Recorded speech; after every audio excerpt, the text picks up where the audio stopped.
Hello and welcome to This Week at the Movies. I'm Matt, And I'm Eric. and this week we are going back in time to ancient Rome. Uh, I was told it's because we must. This is actually a huge movie weekend. Last year in July, we got Barbenheimer, where Barbie and Oppenheimer came out. This weekend, we got Gladiator II, which we're going to be talking about today, and Wicked Part 1, which we'll be talking about next week. And they're calling it Glicked Weekend. And based on, I have not seen my theater. I went on Thursday night to see Gladiator. I went with my wife to see Wicked last night. I have not seen that many cars in the parking lot at the theater, that long of lines, and that many bodies in a theater in a long time. So great news for supporting your local theaters, for the box office. Going to throw a little Moana 2 in there starting Tuesday night. So I am sure it is going to be packed out. We already have some kind of fun blockbusters like Red One out there. So it is a great time, if you're a fan of film, to be heading out to the theater to see anything but the movie we're going to talk about today. 24 years ago, Ridley Scott dropped us into the arena of ancient Rome. Russell Crowe took center stage. They won Best Picture. It was an epic for the ages. And now we are making a sequel. Eric, I think today I'm going to have you kick off with some of your thoughts because I have many thoughts. You want it to go like that? Yeah. Okay. I like to start in a generally positive place, and that's not going to be me with this movie. All right. Well, you know what? My thoughts are actually fairly brief on this movie, which is sad because I recently watched Thelma and Louise. And before, when we talked about Ridley Scott movies, what was the Ridley Scott movie that he made the most recently before this? Napoleon.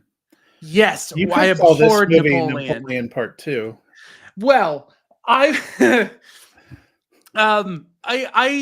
talked then about a trend of how he had these different sort of stages in his life, and I think this fits right in with Napoleon and The Last Duel and his recent epics that he's been like adult epics. But like, I'm sorry, he's lost something.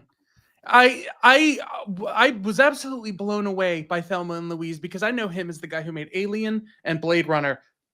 And to have something so grounded and so tense and so well and precision perfectly directed and edited, to watch something as sloppy and messy and rushed in editing and written so well. I suspect that the writing from this movie is actually a little better than what ended up in the movie. I know that you're going to disagree when it comes to plot, like what the actual story was about. But this gives me the feeling of there were scenes lost in post and chopped out. Like Paul Mescal's Marcus Acadius. No, Paul Mescal's Lucius. he's Lucius. Lucius. Yeah, he's unnamed and then he's Lucius. And Connie Nielsen's Lucilla, when he meets her and she tries to confront him about being her son, he screams in fury to get her away from him.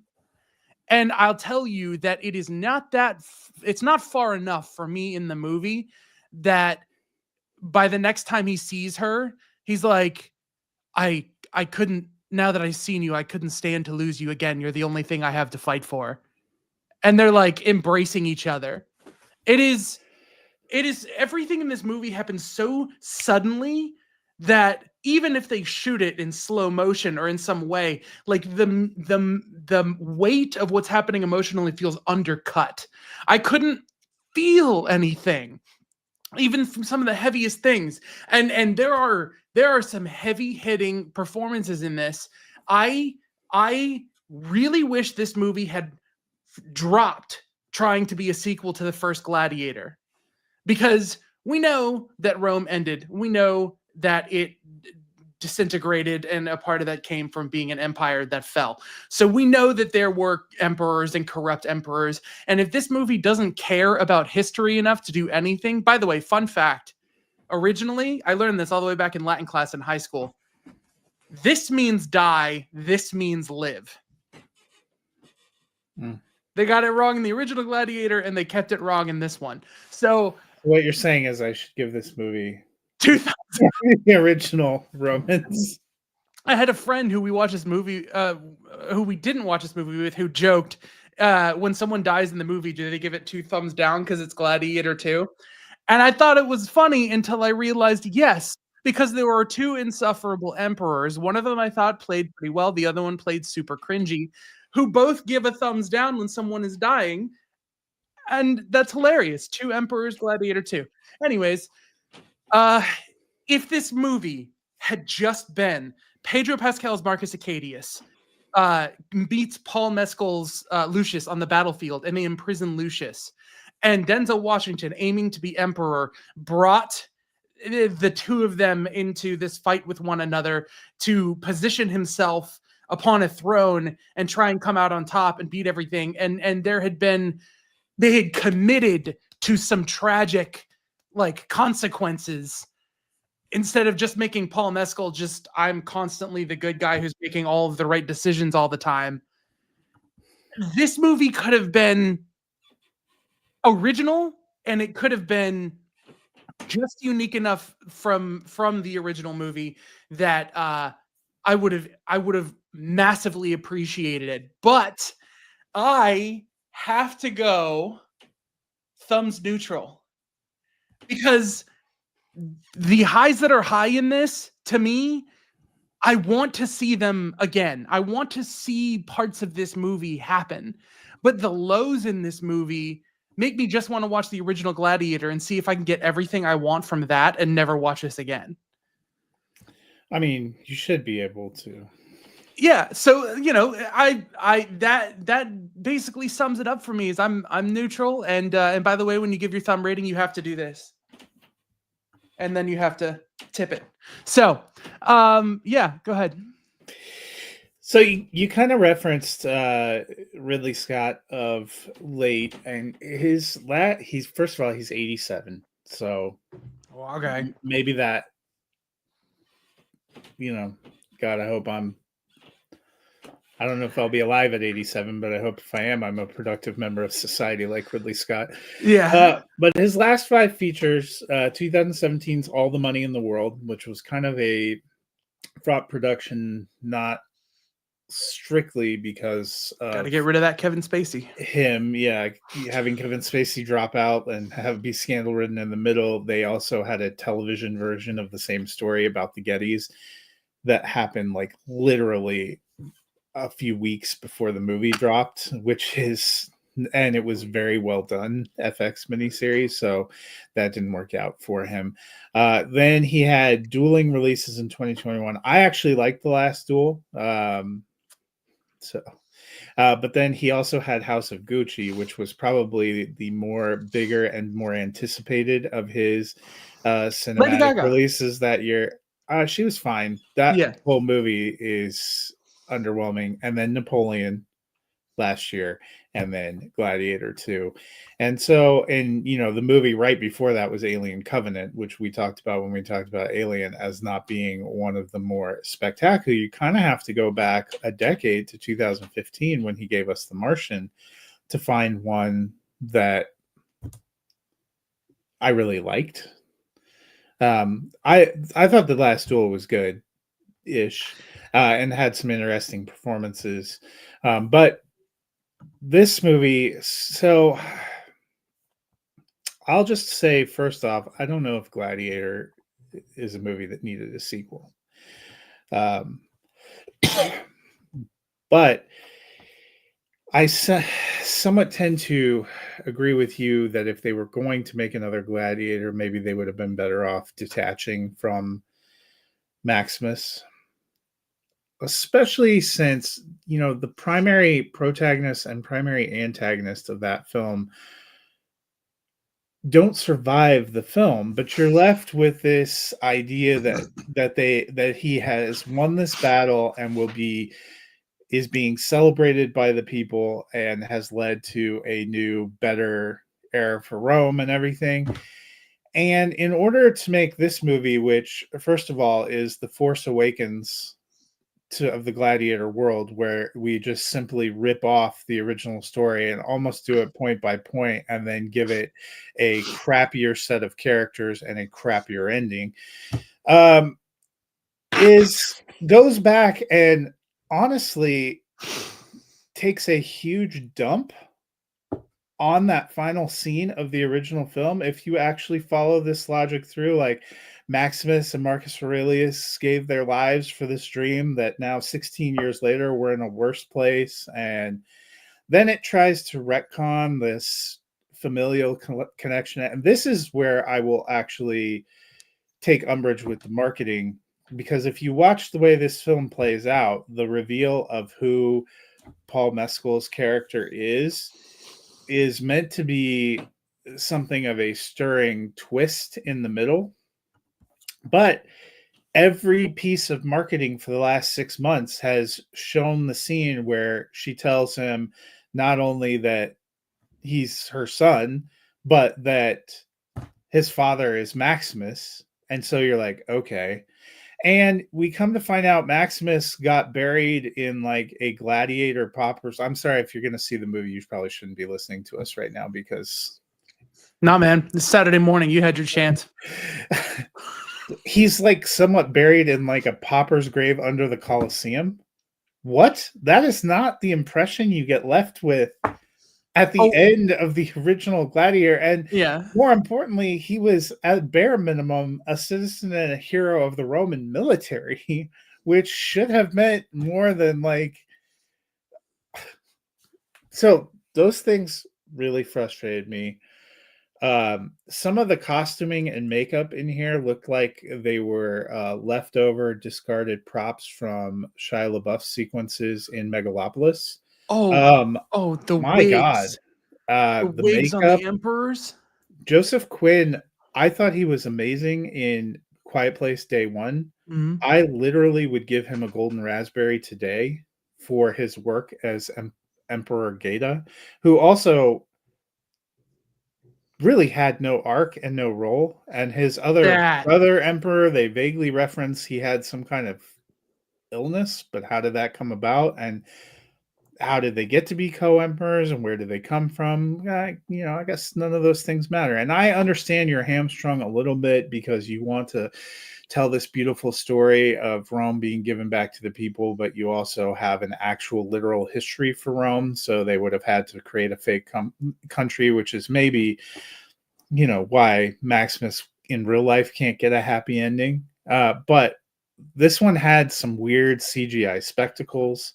CGI across the board. Jaws in the Gladiator arena was pointless. You wasted Pedro Pascal. The enmity that you have built up between Paul Mescal's character, whose wife was literally slain in front of him, which is the rage and fury that has been driving him the whole time.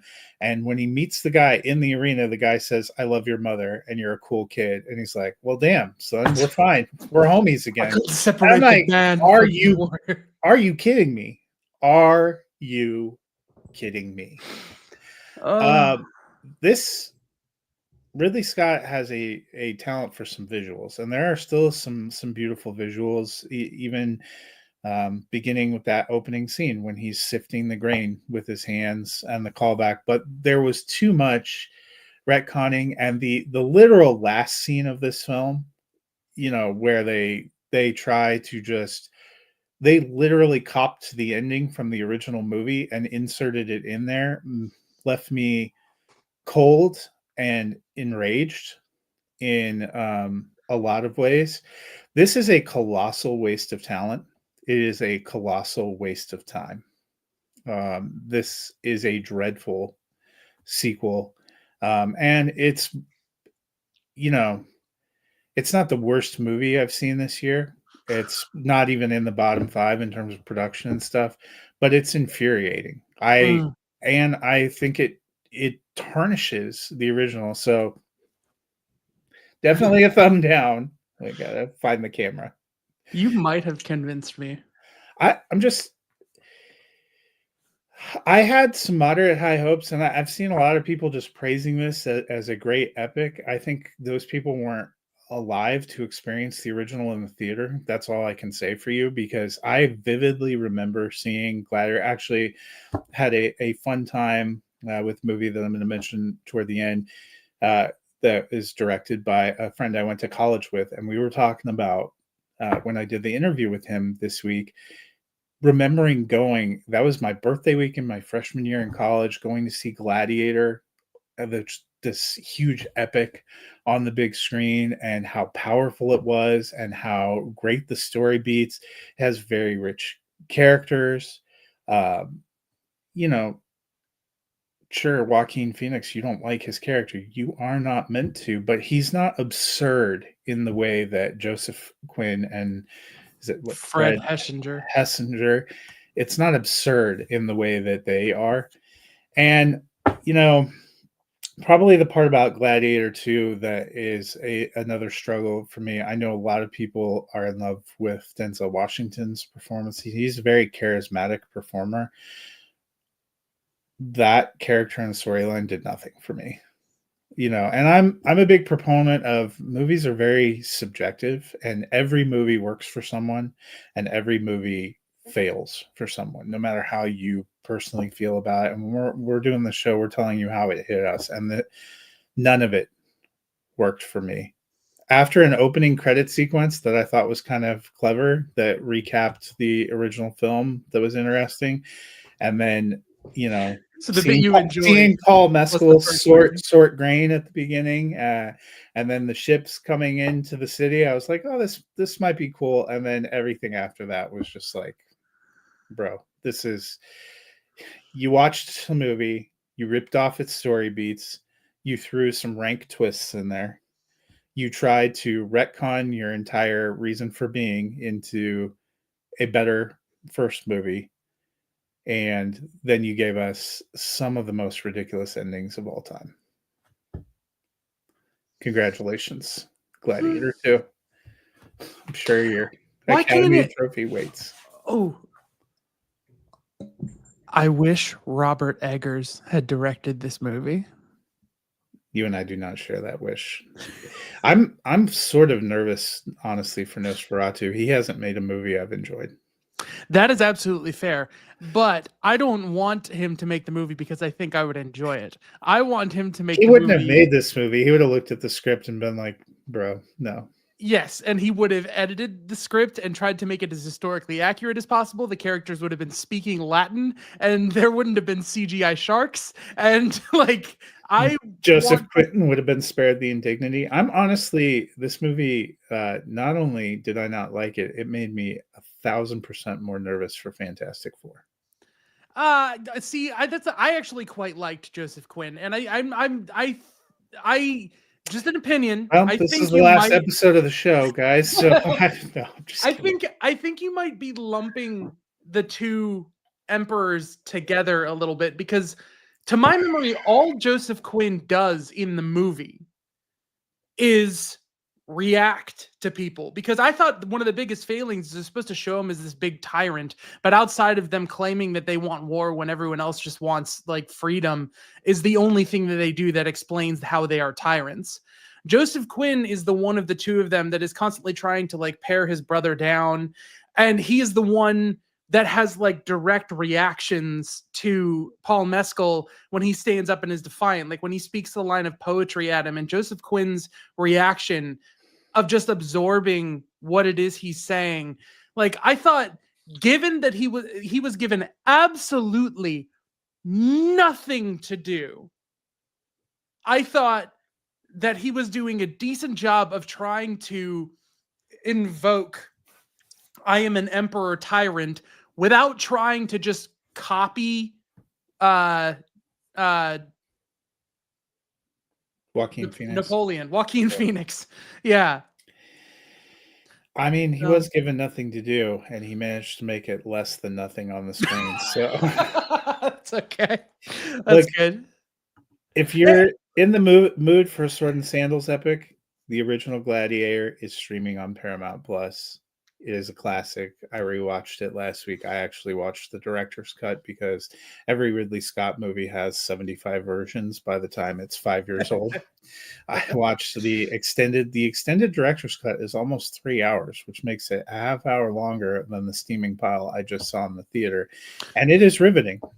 I did Awesome. not regret my choices all last Saturday afternoon. Yeah, I've heard. Have you watched the original cut recently? No, I keep hearing mixed things because it's been so long that I basically have no memory of the movie. I don't think Uh, there are that many changes though. The original movie was 2 hours and 35 minutes, and the extended cut is 2 hours and 50 minutes. Or wait, I might be wrong. It might be 135 minutes versus 150 minutes. It's something like that. okay. Okay. Yeah, if it's like a 15-minute difference, then I'll probably watch the original. And I'd have to probably go back and watch them right now to Yeah. remember what exactly is different. All the story beats I remembered being basically the same. There were no big Mm. twists and changes. It's just, Ridley Scott likes to tinker. There's like 17 versions of Blade Runner for that reason. Yep. Yep. Give him another decade and we'll get another couple versions of Gladiator. We might find a version of Gladiator II I find more palatable as well. Hey, maybe there was a Napoleon extended cut, but I wouldn't dare watch that. They gave it to us at our screener site. Like, would you like to watch this for review? I'm like, oh, dude. No, you ruined last Thanksgiving. You tried to ruin this Thanksgiving. No. Yeah. Fool me once, shame on me. Fool me twice. Well, it was worth it to me just to get your reaction. So great. I know a lot of people love it. I intensely disliked it, and it's interesting. I have a colleague in Denver Film Critics Society who is one of the people that collects for Cinema Score, and he said Oh, the same thing when he was doing interviews on Thursday night. A lot of people liked it, but there were some people that disliked it that just vehemently hated it. yeah. And that's kind of how A's and F's. I feel. Yeah, which that's what I said, like, hit me into appreciation for Megalopolis, because I do wonder, there were some people that, obviously not as many people, that wildly love that. And I think this is a better crafted movie than Mm. my issues with Megalopolis, my disdain for it notwithstanding, but just, it was a pretty big disappointment Man, for what me a because I was year. excited to get to see it. There will be less negativity when we talk about the other movie that come from me when we talk about the other movie that came I'm out. gonna hate it. Maybe. I, Are there any things you've seen recently you want to shout out? I feel like I watched something. No, never mind. I got something in the mail that I'm really excited about. I got they released Monkey Man on 4K.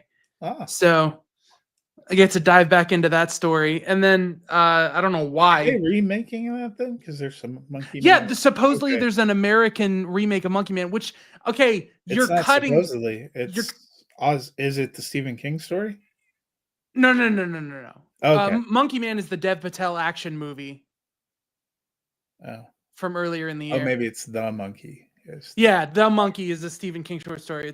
That's the movie that's being made by the guy who just made Long Legs. There's too many monkeys out there. Yeah. But the Some one of them are flying. is worth it. Yep. Cool.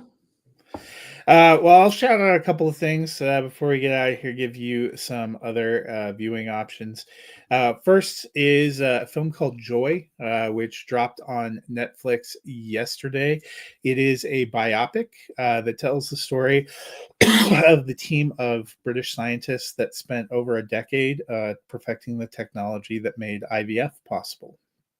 Obviously, you can imagine some of the backlash in the 60s and 70s that they would have faced from the church and from friends and family, and the struggles of trying to help women who couldn't have a child normally be able to get through all that, I thought some delightful performances. Thomasin McKenzie, who is a central figure in there.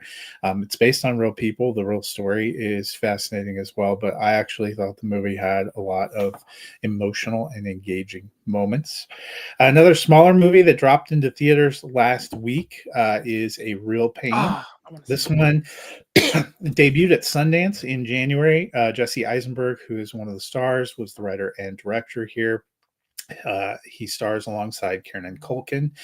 They play a pair of cousins who go on a tour of World War II sites in Poland as a way of honoring their grandmother, who was a Holocaust survivor who had recently died. And in the process, they kind of get to know each other a little bit better now as adults after being very close as younger children. They were born at the same time.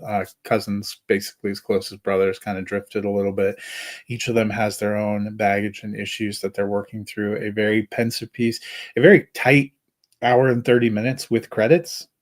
And some very great acting showcases. I really enjoyed Kieran Culkin in this. I thought Jesse Eisenberg, he has one scene in particular that I thought was very emotionally devastating. It was a beautiful movie, one that I have seated in my top 12. And then Awesome. last, I just want to shout out a new movie on streaming, The Awesomest Christmas Ever. This one was written and directed by my college friend, Matthew Wilson. I got to interview him. The audio version of that is available on our podcast feed. The video version is available on our YouTube channel. That movie dropped to Prime Video and YouTube yesterday, actually. So it's been fun getting to reconnect with him. He did a movie a couple of years ago that we got to reconnect on, and then doing this one. It is a fun little kind of Parent Trap style Christmas tale. And I thought it was cute. It was fun. It's very fitting for the season. So if you're looking for some fun holiday entertainment that's good for the family, you can check that one out. Absolutely amazing. But we are looking forward to, we will be back next week. We're going to be talking about Wicked and Moana 2. So a couple of fun family films for the Thanksgiving holiday. So you can roll out of bed with your 2-day turkey coma and find out a little bit about a trip to Oz and a trip back to an animated Disneyland. Looking forward to chatting about those. Something a little lighter and something hopefully I like a lot more than Gladiator 2. Do you have any other final thoughts? Until next time, we will see you guys at the movies.